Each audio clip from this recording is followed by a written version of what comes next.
শ্রীমদ্ ভগবদ্গীতা যথাযথ তৃতীয় অধ্যায় কর্মযোগ শ্লোক 15। কর্ম ব্রহ্ম উদ্ভবম বিদ্ধি ব্রহ্ম অক্ষর সমুদ্ভবম তস্মাৎ সর্বগতম ব্রহ্ম নিত্যম যজ্ঞে প্রতিষ্ঠিতম। অনুবাদ: যজ্ঞাদি কর্ম বেদ থেকে উদ্ভূত হয়েছে এবং বেদ অক্ষর বা পরমেশ্বর ভগবান থেকে প্রকাশিত হয়েছে। অতএব সর্বব্যাপক ব্রহ্ম সর্বদা যজ্ঞে প্রতিষ্ঠিত আছেন। তাৎপর্য: যজ্ঞার্থাৎ কর্মণঃ, অর্থাৎ ভগবান শ্রীকৃষ্ণকে তুষ্ট করার জন্যই যে কর্ম করা প্রয়োজন সেই কথা এই শ্লোকটিতে স্পষ্টভাবে বর্ণনা করা হয়েছে। যজ্ঞপুরুষ শ্রী বিষ্ণুর সন্তুষ্টির জন্যই যখন আমাদের কর্ম করতে হয় তখন আমাদের কর্তব্য হচ্ছে বেদের নির্দেশ অনুসারে সমস্ত কর্ম সাধন করা। বেদে সমস্ত কর্মপদ্ধতির বর্ণনা করা হয়েছে। যে কর্ম বেদে অনুমোদিত হয়নি তাকে বলা হয় বিকর্ম বা পাপ কর্ম। তাই বেদের নির্দেশ অনুসারে সমস্ত কর্ম করাটাই হচ্ছে বুদ্ধিমানের কাজ। তাতে কর্মফলের বন্ধন থেকে মুক্ত থাকা যায়। সাধারণ অবস্থায় যেমন মানুষকে রাষ্ট্রের নির্দেশ অনুসারে চলতে হয়, তেমনি ভগবানের নির্দেশে তার পরম রাষ্ট্র ব্যবস্থায় পরিচালিত হওয়াই মানুষের কর্তব্য। বেদের সমস্ত নির্দেশগুলি সরাসরি ভগবানের নিঃশ্বাস থেকে উদ্ভূত হয়েছে। তাতে বলা হয়েছে, অশ্ব মহত ভূতস্য নিঃশ্বসিতমেতৎ ইয়ৎ ঋগ্বেদো যজুর্বেদঃ সামবেদ অর্থবাঙ্গিরসঃ। ঋগ্বেদ, যজুর্বেদ, সামবেদ ও অথর্ববেদ এই সব কয়টি বেদই ভগবানের নিঃশ্বাস থেকে উদ্ভূত হয়েছে। ভগবান সর্বশক্তিমান, তিনি নিঃশ্বাসের দ্বারাও কথা বলতে পারেন। ব্রহ্মসংহিতাতে বলা হয়েছে, সর্বশক্তিমান ভগবান তার যে কোনো ইন্দ্রিয়ের দ্বারা সব কয়টি ইন্দ্রিয়ের কাজ করতে পারেন। অর্থাৎ ভগবান তার নিঃশ্বাসের দ্বারা কথাও বলতে পারেন, তার দৃষ্টির দ্বারা গর্ভ সঞ্চার করতে পারেন।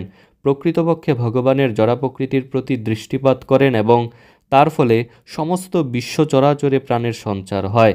জড়া প্রকৃতির গর্ভে জীব সৃষ্টি করার পর এই সমস্ত বদ্ধজীবেরা যাতে জড়বন্ধন থেকে মুক্ত হয়ে তার কাছে ফিরে আসতে পারে, সেজন্যই তিনি বৈদিক জ্ঞান দান করেন।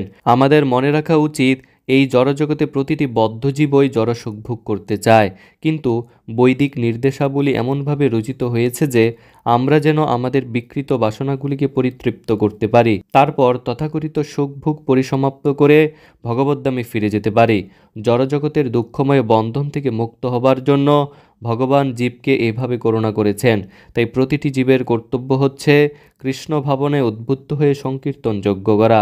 যারা বৈদিক নির্দেশ অনুসারে জীবনযাপন করতে পারে না, তারা যদি কৃষ্ণ চেতনা বা কৃষ্ণ ভক্তি লাভ করতে পারে, তবে তারাও বৈদিক যজ্ঞের সমস্ত সুফলগুলি প্রাপ্ত হয়। শ্লোক 16। এবং প্রবর্তিতম চক্রম ন অনুবর্তয়তি হয় অঘায়ুরিন্দ্রিয়া রাম মোঘম পার্থ সজীবতি। অনুবাদ: হে অর্জুন, যে ব্যক্তি এই জীবনে বেদের দ্বারা প্রতিষ্ঠিত যজ্ঞ অনুষ্ঠানের পন্থা অনুসরণ করে না, সেই ইন্দ্রিয় সুখ পরায়ণ পাপী ব্যক্তি বৃথা জীবন ধারণ করে। তাৎপর্য: বৈষয়িক জীবন দর্শন অনুযায়ী অক্লান্ত পরিশ্রমের দ্বারা অর্থোপার্জন করে ইন্দ্রিয় সুখ ভোগ করার যে অর্থহীন প্রচেষ্টা, তা অতি ভয়ঙ্কর পাপের জীবন বলে ভগবান তা পরিত্যাগ করতে নির্দেশ দিয়েছেন। তাই যারা জড়জাগতিক সুখ ভোগ করতে চায় তাদের এই সমস্ত যজ্ঞ অনুষ্ঠান করা অবশ্যই কর্তব্য। যারা তা করে না তারা অত্যন্তই জঘন্য জীবনযাপন করছে, কারণ তাদের পাপের বোঝা ক্রমশই বেড়ে চলেছে এবং তারা ক্রমশই অধঃপতিত হচ্ছে। প্রকৃতির নিয়মে এই মনুষ্য জীবন পাওয়ার বিশেষ উদ্দেশ্য হচ্ছে কর্মযোগ, জ্ঞানযোগ ও ভক্তিযোগের মধ্যে একটিকে অবলম্বন করে আত্ম উপলব্ধি করা। পাপ পুণ্যের অতীত পরমার্থবাদীদের কঠোরভাবে শাস্ত্রোক্ত যজ্ঞ অনুষ্ঠান করার কোনো আবশ্যকতা নেই, কিন্তু যারা জড় বিষয়ভোগে লিপ্ত তাদের এই সমস্ত যজ্ঞ করার মাধ্যমে পবিত্র হওয়া প্রয়োজন। মানুষ নানা ধরনের কর্মে লিপ্ত থাকতে পারে, কিন্তু ভগবানের সেবায় কর্ম না করা হলে সমস্ত কর্মই সাধিত হয় ইন্দ্রিয় তৃপ্তির জন্য। তাই পুণ্যকর্ম করে তাদের পাপের ভার লাঘব করতে হয়। যে সমস্ত মানুষ কামনা বাসনার বন্ধনে আবদ্ধ তারা ইন্দ্রিয় সুখ ভোগ করতে চায়। ভগবান শ্রীকৃষ্ণ তাই তাদের জন্য যজ্ঞের প্রবর্তন করেছেন, যাতে তারা তাদের আকাঙ্ক্ষিত ইন্দ্রিয় সুখ ভোগ করতে পারে, অথচ সেই কর্মফলের বন্ধনে আবদ্ধ না হয়ে পড়ে। এই জগতের উন্নতি আমাদের প্রচেষ্টার উপর নির্ভর করে না, তা নির্ভর করে অলক্ষ্যে ভগবানের ব্যবস্থাপনা অর্থাৎ তার আজ্ঞাবাহক দেবদেবীর উপর।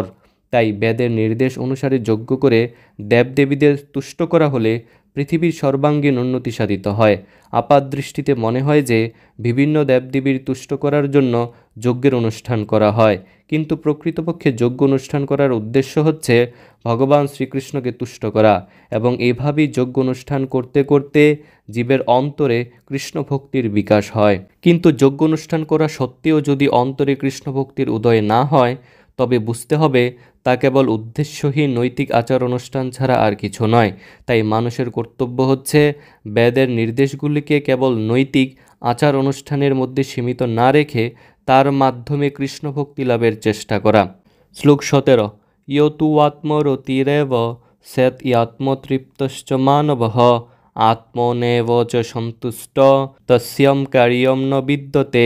অনুবাদ: কিন্তু যে ব্যক্তি আত্মাতেই প্রীত, আত্মাতেই তৃপ্ত এবং আত্মাতেই সন্তুষ্ট, তার কোনো কর্তব্য কর্ম নেই।